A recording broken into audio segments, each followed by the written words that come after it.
नमस्कार सभी विद्यार्थियों का एक बार फिर से मेरे YouTube channel Jagroop Singh geography में आज हम भारत में लोहा इस्पात उद्योग पर जो है वो बातचीत करेंगे। क्या क्या इंपॉर्टेंट बिंदु है लोहा इस्पात को लेकर, इन सभी बिंदुओं को एक क्लास में एक वीडियो में आज हम पढ़ेंगे। मेन बिंदु कि सन 1879 से कुल्टी बर्नपुर से लेकर सेल की स्थापना तक भारत में लोहा इस्पात उद्योग का विकास कैसा रहा, किस प्रकार का ये एक उद्योग है तथा इसमें कितने प्लांट हैं, कौन कौन से प्लांट आजादी से पहले लगाए गए, कौन से प्लांट पंचवर्षीय योजनाओं के विकास में लगाए गए, इन सभी पर आज चर्चा करेंगे। तो लोहा इस्पात उद्योग वो भी भारत के अंदर आज पर चर्चा करने वाले हैं। तो पहले कुछ दो तीन बातें जो है वो ध्यान रखेंगे लोहा इस्पात उद्योग को लेकर।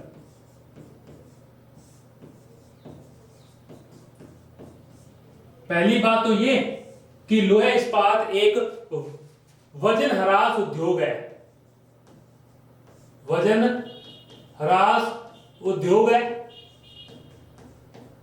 वजन ह्रास का मतलब है कि उत्पादन की प्रक्रिया में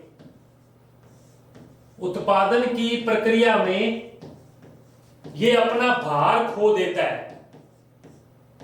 उत्पादन की प्रक्रिया में भार जो है वो खो देता है क्योंकि अन्य अशुद्धियां जो है उस अयस्क के साथ जो है वो मिलती हैं। हम पढ़ के आए हैं पीछे कि भारत में लोहा अयस्क जो है वो चार प्रकार का पाया जाता है, मैग्नेटाइट, हेमेटाइट, लिमोनाइट और सीडराइट। दूसरा, ये भारी उद्योगों के अंतर्गत आता है। लोहा इस्पात उद्योग एक भारी उद्योग है, वृहत उद्योगों की श्रेणी में भी आता है और इसे आधारभूत उद्योग भी कहते हैं। इसे आधारभूत उद्योग भी कहते हैं। क्यों? क्योंकि अन्य उद्योगों की मशीनें जो है वो इस पर निर्भर करती हैं, तो अन्य उद्योगों के लिए ये एक आधारभूत उद्योग या आधार भी है। दूसरा, लोहा इस्पात के लिए इसको पिघलाने के लिए कोयला, इसके अलावा मैग्नीज, क्योंकि जब हम लोहे में मैग्नीज मिलाएंगे तभी क्या बनेगा, इस्पात बनेगा, स्टील बनेगा। इसके अलावा लोहा अयस्क, इसके अलावा चूना पत्थर और इसके अलावा डोलोमाइट की आवश्यकता होती है। ये पांच जो है लोहा इस्पात उद्योग के लिए कच्चे माल का काम करते हैं। ये लोहा इस्पात उद्योग के लिए कच्चे माल का काम करते हैं। तो कच्चा माल क्या है और लोहा इस्पात उद्योग किस प्रकार का उद्योग है, ये दो बातें जो है वो हमारी कंप्लीट होती हैं। अब यहां जिस हम कोयले की बात कर रहे हैं, हमको वो कोयला ध्यान रखना है, वो कोकिंग कोयला होता है। और लोहे को या तो विद्युत भट्टियों में या कोयले से अलग अलग तरीके से पिघलाया जाता है। फिर लोहे से पहले पिग आयरन यानी कच्चा लोहा जो है वो बनाया जाता है और इस कच्चे लोहे में मैग्नीज मिलाकर जो है वो क्या तैयार किया जाता है, स्टील तैयार किया जाता है। एक दूसरी चीज होती है स्क्रैप आयरन, एक होता है स्क्रैप आयरन। ध्यान रखें, रद्दी, जिस लोहे की रद्दी जो होती है, कोई पिने, कोई टिन या कोई खिड़कियों में निकला जो लोहा हम कबाड़ में बेचते हैं, इस रद्दी लोहे को पुनः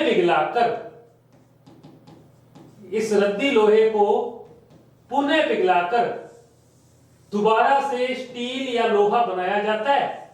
ऐसा लोहा इस्पात क्या कहलाता है, स्क्रैप आयरन कहलाता है। और इस स्क्रैप आयरन के उत्पादन में भारत दुनिया में कौन से नंबर पर है, एक नंबर पर है। कच्चे लोहे के उत्पादन में भी हम दुनिया में कौन से नंबर पर है, एक नंबर पर। परंतु स्टील के उत्पादन में भारत दुनिया में चौथे स्थान पर है। परंतु स्टील के उत्पादन में भारत दुनिया में कौन से स्थान पर है, चौथे स्थान पर है। ये दो तीन प्रकार का लोहा क्या क्या प्रमुख है, इसकी जो विशेषता है। अब हम एक और बात करते हैं कि लोहा इस्पात एक वजन ह्रास या भारी उद्योग है। तो सामान्य रूप से लोहा इस्पात की जो स्थिति है, ध्यान रखेंगे कि लोहे इस्पात की स्थिति लोहे इस्पात उद्योग की स्थिति सामान्य तौर पर कच्चे माल के समीप की जाती है, क्योंकि भारी और वजन ह्रास है, और इस कच्चे माल के समीप में भी दोनों भारी हैं। पहला, या तो लोहे अयस्क के क्षेत्रों में और या लोहे अयस्क को पिघलाने वाले कोयले के क्षेत्रों में। इन्हीं दो एरियो में सामान्य तौर पर लोहे इस्पात उद्योग जो है वो लगाए जाते हैं। ये पहला जो सामान्य विवरण था लोहे इस्पात उद्योग का, वो पूरा होता है। अब हम भारत में लोहे इस्पात उद्योग का इतिहास जो है पहले वो देखेंगे कि कैसे स्थापना हुई, क्या कुछ हुआ। एक सन के तौर पर इसे पूरा वर्ष दर वर्ष इसे पढ़ेंगे क्या कुछ हुआ है। तो बात करते हैं शुरू से लोहे इस्पात उद्योग में भारत में। सबसे पहले सन 1874 1874 के अंदर भारत में पहला लोहे इस्पात उद्योग लगाया गया। और कहां लगाया गया? पश्चिम बंगाल के कुल्टी में। कुल्टी, वेस्ट बंगाल। और इस कंपनी का नाम था Bengal iron workers. Bengal iron workers इसका पहला जो कारखाना है भारत में, यहां लगाया गया। दूसरा 1880-81 में 1880-81 में क्या हुआ? लोक निर्माण विभाग ने इस कारखाने को अपने अधिग्रहण में ले लिया। कौन से कारखाने को? इसी की बात कर रहे हैं, कुल्टी वाले कारखाने को अपने अंडर में ले लिया और इस कारखाने का नाम बदलकर बराकर आयरन वर्कर्स कर दिया गया। बराकर आयरन वर्कर्स जो है इस कारखाने का नाम कर दिया गया 1880-81 में। इसके बाद में 1907 में साकची, जमशेदपुर, यहां एक प्लांट लगा जिसका नाम था Tata iron and steel workers.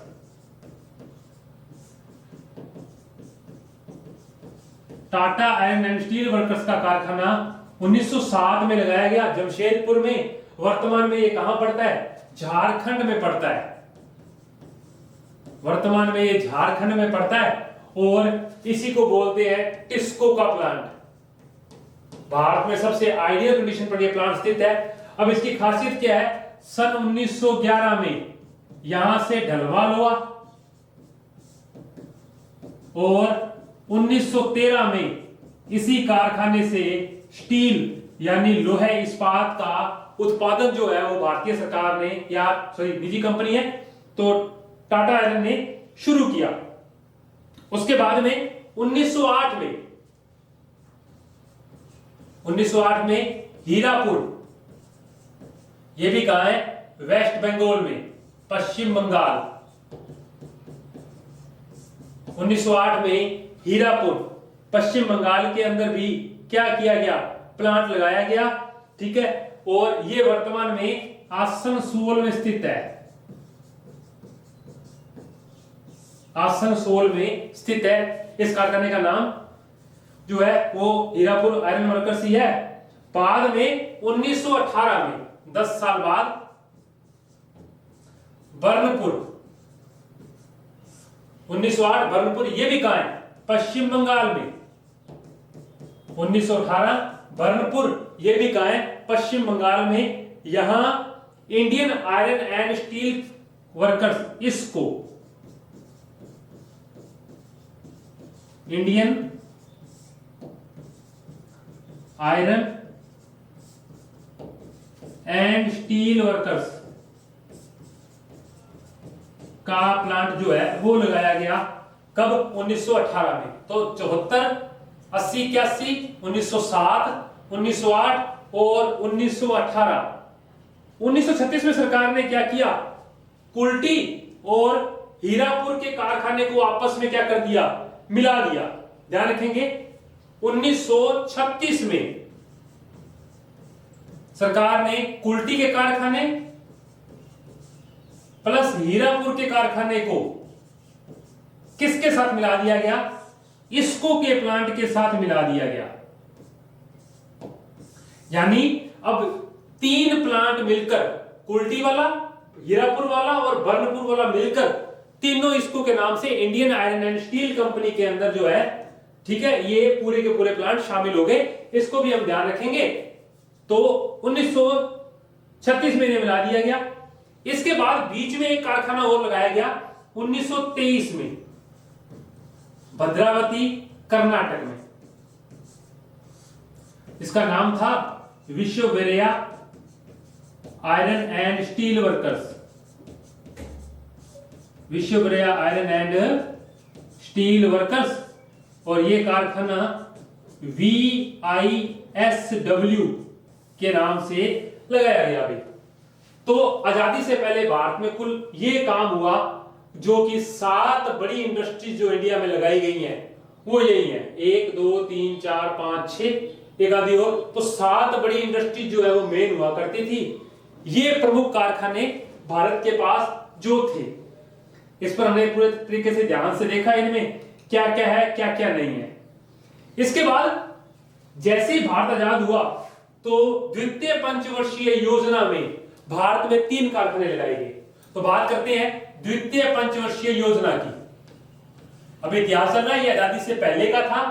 अब आजादी के बाद द्वितीय पंचवर्षीय योजना में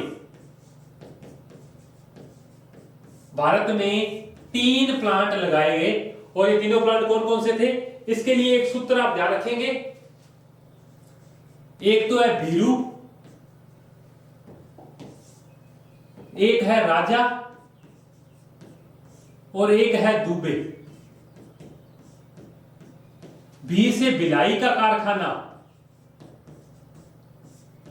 कहां स्थित है? भिलाई छत्तीसगढ़ में। और किसके सहयोग से लगाया गया? रू का मतलब है रूस के सहयोग से। दूसरा है राउरकेला, कहां स्थित है? उड़ीसा में। और किसके सहयोग से लगेगा? जैसे जर्मनी। और फिर जो है दुर्गापुर, कहां है? पश्चिम बंगाल में। और किसके सहयोग से लगाया गया? वैसे ब्रिटेन। तो द्वितीय पंचवर्षीय योजना में भारत में 3 कारखाने जो है वो लगाए गए। उसके बाद में तृतीय पंचवर्षीय योजना,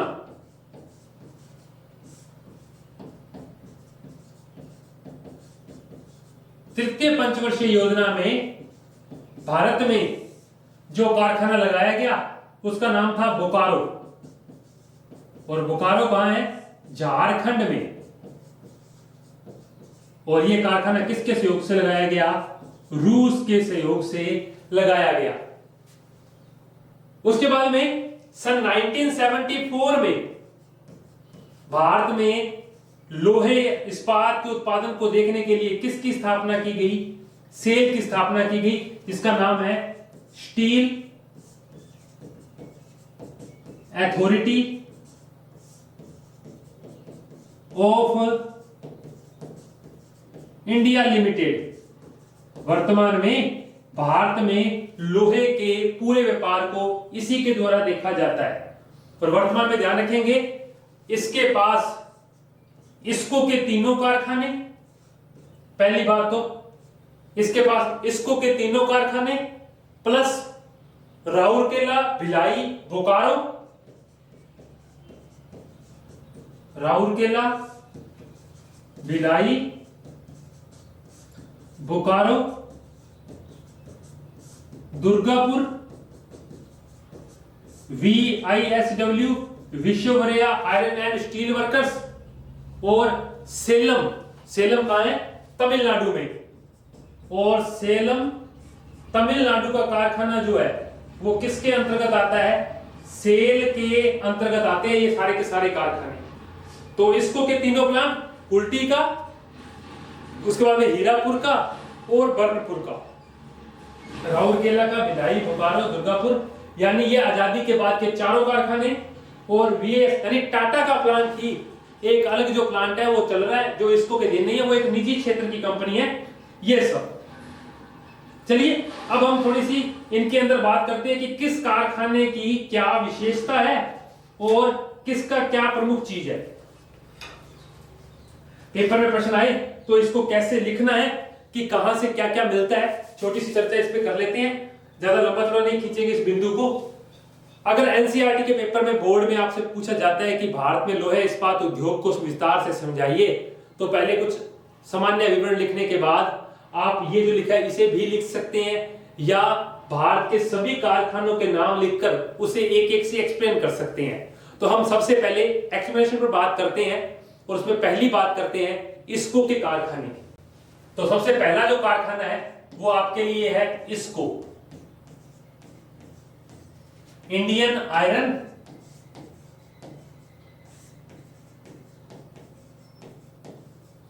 and steel company. Indian iron steel company, and की जरूरत नहीं है, इंडियन आयरन स्टील कंपनी, इस पर बात करते हैं। और इसके पास 3 कारखाने हैं, और कौन कौन से? कुल्टी, बर्नपुर और हीरापुर। और इसकी अच्छी बात, ये तीनों कारखाने जो है वो किसके निकट स्थित है? आसनसोल के निकट स्थित है। और तीनों के तीनों कहां पड़ते हैं? वेस्ट बंगाल में। तीनों के तीनों जो है वो वेस्ट बंगाल में मिलते हैं। इस सभी कारखानों को जो लोहा है वो सिंह भूमि से आता है, और सिंह भूमि कहां है? झारखंड में, जहां हमने लोहे के क्षेत्र लिखे हैं। कोयला रानीगंज और झरिया से, कोयला रानीगंज कहां है? पश्चिम बंगाल में, और झरिया कहां है? झारखंड में। तो कोयला रानीगंज और झरिया से आता है। चूना पत्थर वीर मित्रपुर और गंगपुर, चूना पत्थर जो है वो वीर मित्रपुर और गंगपुर से, और ये दोनों के दोनों कहां हैं? उड़ीसा में। मैग्नीज, मैग्नीज की अगर देखें तो ये आता है ब्राह्मजादा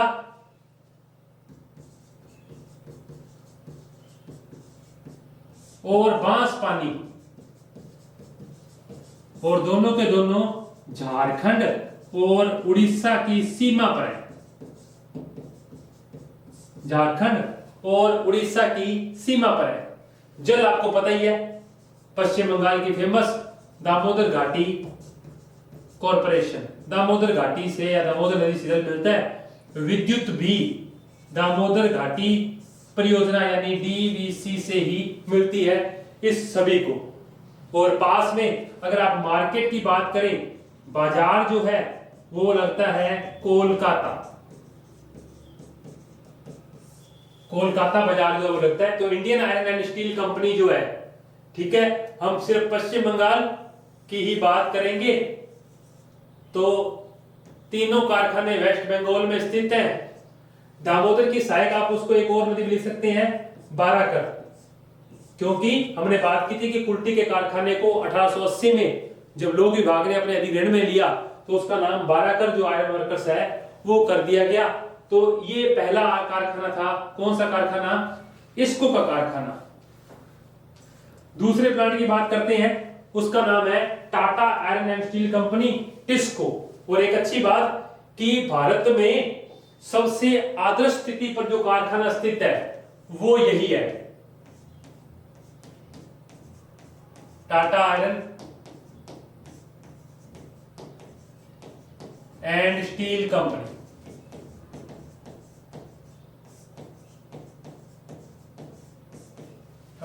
और स्थापना हमने बात कर ली, कब हुई है स्थापना? 1907 में।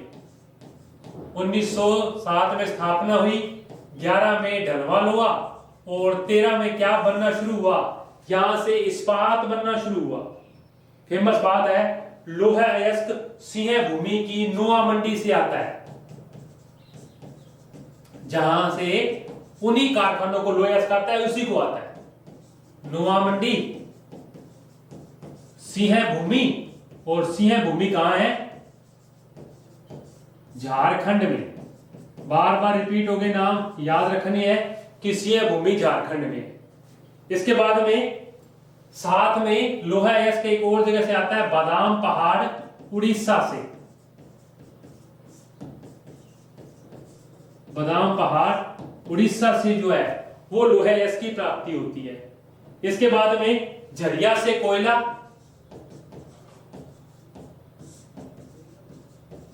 कोयला जो है वो झरिया से आता है। इसके बाद में बात करें चूना पत्थर, वही वीर मित्रपुर से।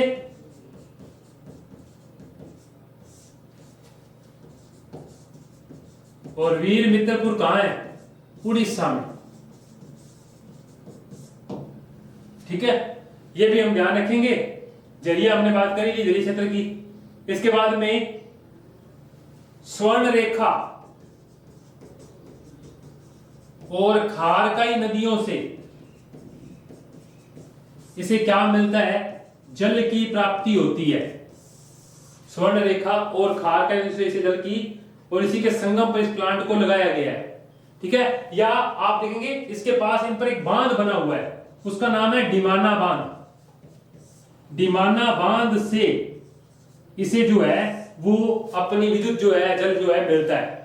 ठीक है, इसके अलावा कलकत्ता जो है इसी क्षेत्र में बड़ा बाजार है, तो कलकत्ता बाजार के कारण यहां जो है मार्केट वो इस प्लांट को लगती है। तो ये दूसरा कारखाना था। Tata iron and steel company, कहां से क्या मिलता है? तीसरे पर बात करते हैं, आप छोटे छोटे हैं।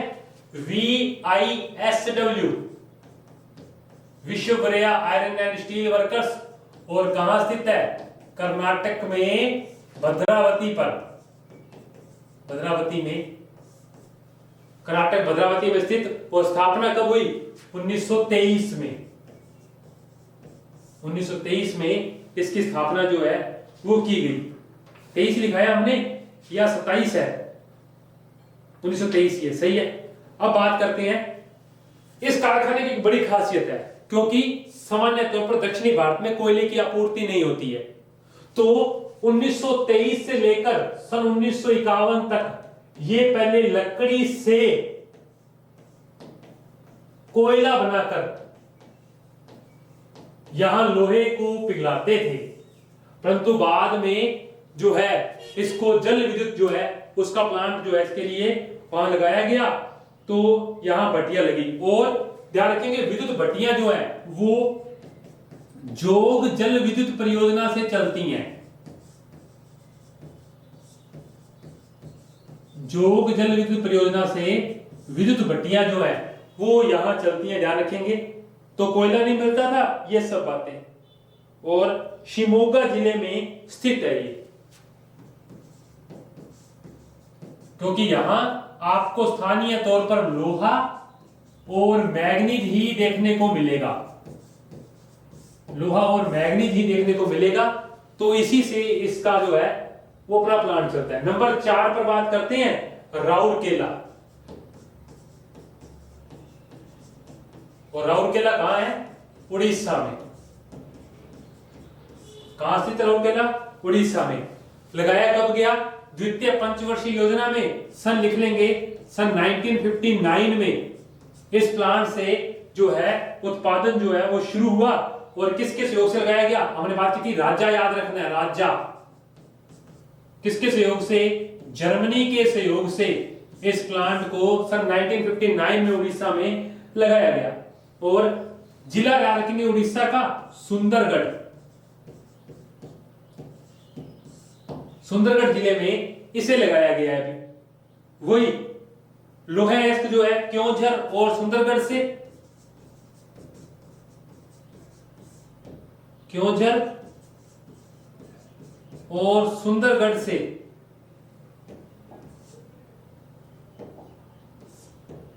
लोहा अयस्क, क्योंकि उड़ीसा लोहा अयस्क के उत्पादन में आगे है। इसके अलावा कोयला झरिया से, झरिया फिर आ गया, झरिया कहां स्थित है? झारखंड में। यहां से क्या मिलता है? इसे कोयला मिलता है, इस बात को ध्यान रखेंगे। इसके बाद में चूना पत्थर, वही वीरमित्रपुर से। तो ध्यान रखेंगे पूर्वोत्तर भारत के सभी जो है कारखाने, इनको चूना पत्थर कहां मिलता है? वीरमित्रपुर से। और वीरमित्रपुर कहां है? उड़ीसा में। और उड़ीसा से ही इनको क्या मिलता है? मैग्नीज। उड़ीसा से क्या मिलता है? इसको मैग्नीज मिलता है, ध्यान रखेंगे। बस छोटी छोटी बातें, ज्यादा नहीं हमें रखना। और इस प्लांट को विद्युत जो है वो हीराकुंड परियोजना से मिलती है। हीराकुंड परियोजना से इसे विद्युत की आपूर्ति की जाती है। हीराकुंड परियोजना से इसे विद्युत की आपूर्ति की जाती है। कोयल व शंख नदियों से जल,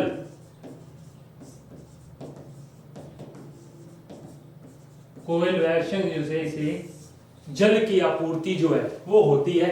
ये चौथा प्लांट था, कौन सा? राउरकेला इस्पात संयंत्र में। छत्तीसगढ़ के अगले संयंत्र की बात करते हैं, भिलाई। 5 नंबर, भिलाई इस्पात संयंत्र। और शुरू हुआ किसके सहयोग से? रूस के सहयोग से। किस पंचवर्षीय योजना में? तीसरी पंचवर्षीय योजना में। और यह प्लांट भी सन 1959 में ही लगाया गया। सभी बातें सामान्य तौर पर इस कारखाने के समान ही है, परंतु आपको ध्यान रखना है कि लोहा जो है वो डल्ली राजहरा, डल्ली राजहरा कहां है? छत्तीसगढ़ के दुर्ग जिले में। छत्तीसगढ़ के दुर्ग जिले में स्थित है। और यहां से लोहा, मैग्नीज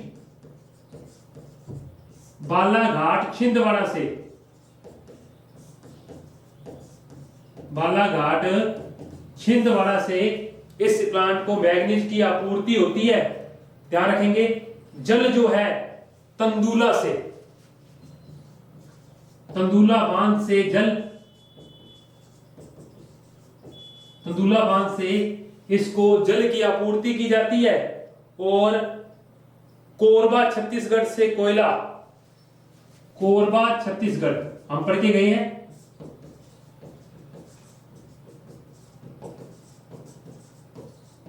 यहां मैग्नीज जो है वो रायपुर से, मैग्नीज क्या? चूना पत्थर। ये पहला अलग आया है। चूना पत्थर जो है वो रायपुर से आता है, ठीक है, ध्यान रखेंगे। और कलकत्ता मुंबई पर है। अब एक फेमस बात, भिलाई से जितना भी लोहा बनता है, स्टार पॉइंट पे ध्यान रखेंगे, उसको हिंदुस्तान शिपयार्ड को दिया जाता है, जो पानी के जहाज बनाती है। इसका ज्यादातर लोहा का उत्पादन हिंदुस्तान शिपयार्ड विशाखापट्टनम, और विशाखापट्टनम कहां है? आंध्र प्रदेश में। उस प्लांट को स्थानांतरित किया जाता है, इसको भी ध्यान में रखेंगे। अब एक और बात, सेलम तमिलनाडु के इस्पात संयंत्र पे बात करते हैं, जो कि वर्तमान में सेल के पास है। 1982 में शुरू किया गया इसे, छठा कारखाना सेलम तमिलनाडु में शुरू किया गया 1982 में। 1982 में इस प्लांट को शुरू किया गया था भी, ध्यान रखेंगे इस बात को। और लोहा जो है वो शेवराय पहाड़ी, शेवराय पहाड़ी तमिलनाडु से मिलता है इसको लोहा। इसके बाद में और एक बात, ये लिग्नाइट कोयले पर आधारित है,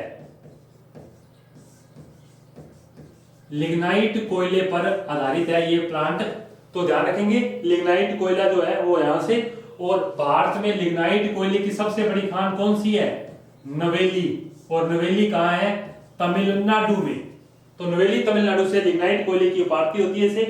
और चूना पत्थर और मैग्नीज जो है वो स्थानीय क्षेत्र में ही उपलब्ध रहते हैं। यहां बोकारो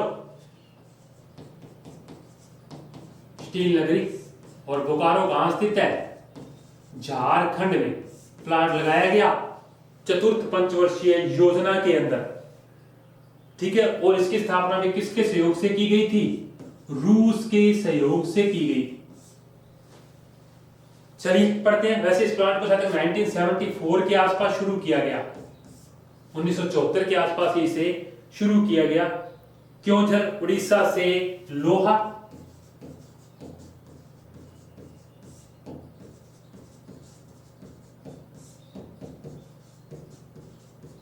मैग्नीज भी उड़ीसा से,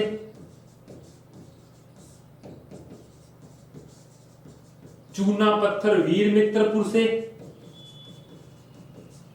तो ज्यादातर पूर्वोत्तर भारतीय कारखानों का चूना पत्थर जो है वो कहां से निकाला जाता है? वीर मित्रपुर से ही निकाला जाता है, ठीक है। इसके अलावा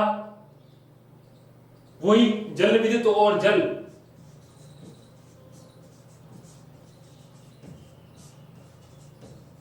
दामोदर बांध या डीवीसी, दामोदर वैली कॉर्पोरेशन से जो है इससे जल विद्युत की प्राप्ति होती है। चलिए अंतिम में बात करते हैं दुर्गापुर इस्पात संयंत्र, पश्चिम बंगाल।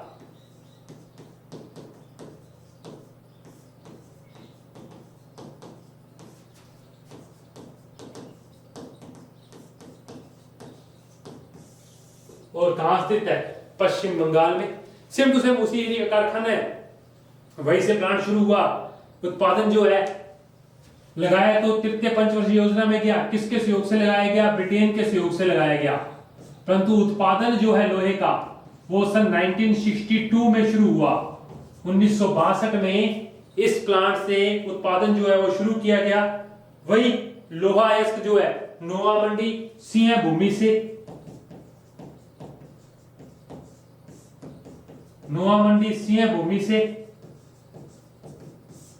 ठीक है। एक ना इसमें मैंने भूल गया, मैग्नीज उड़ीसा में जगह का नाम है किरुबिलू, किरुबिलू से मैग्नीज आता है। नोवा मंडी सिंह भूमि से। चूना पत्थर वही वीर मित्रपुर से, और वीर मित्रपुर कहां है? उड़ीसा में। नोवा मंडी कहां है? सिंह भूमि कहां है? झारखंड में। यहां से क्या आता है? लोहा आता है इस प्लांट को।